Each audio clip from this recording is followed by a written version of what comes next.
Let's have a quick conversation about leads and workflows, okay? So, super awesome thing is that you can both create or update an existing lead using a contact-based workflow. So, what does this mean, right? Let's go ahead and delete the trigger that I have, and let's talk about the trigger changes that HubSpot had, right? So now we can have when an event occurs or when the filter criteria are met, right? So we can have all of these different ways that we decide when we're going to create or update a lead, right? And the same things are available for company.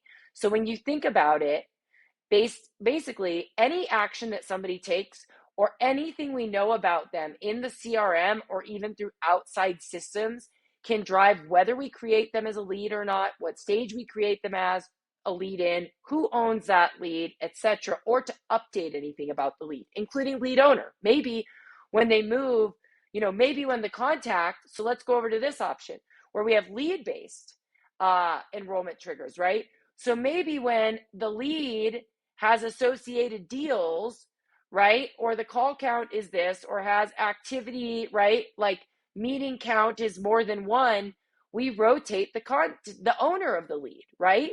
So then we can rotate, well, we could rotate the lead owner or we could rotate the contact owner, which would by default update the lead owner, right?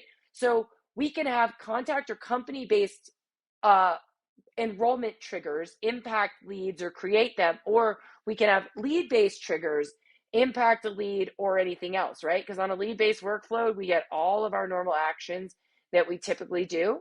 So lots of fun ways to be creative here. And it's super awesome that we have leads available in the workflow tool.